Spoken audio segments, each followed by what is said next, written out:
What is the easiest way to gain the power? சத்தமாக பேசுகிறதா? கிடையாது. இல்லை கண்ட்ரோல் பண்ணுறதா? கிடையாது.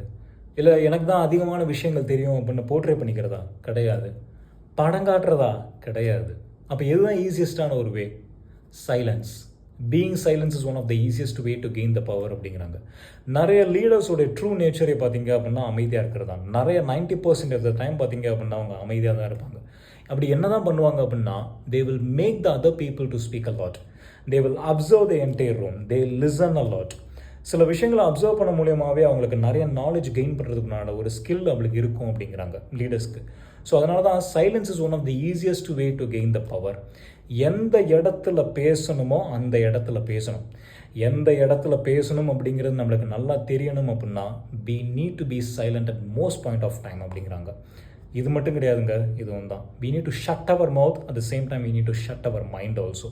அப்படின்னா தான் எந்த இடத்துல பேசணும் அப்படிங்கிறது தெரியும் நம்மளுக்கு. நம்முடைய வார்த்தை சத்தமாக இருக்கணும்னு அவசியமே கிடையாது, ஆனால் நம்முடைய வார்த்தை கனமாக இருக்கணும் அப்படிங்கிறது கண்டிப்பாக நம்ம உணர வேண்டிய ஒரு விஷயம். Because the quietest mind makes the loudest impact. Silence is a strategy.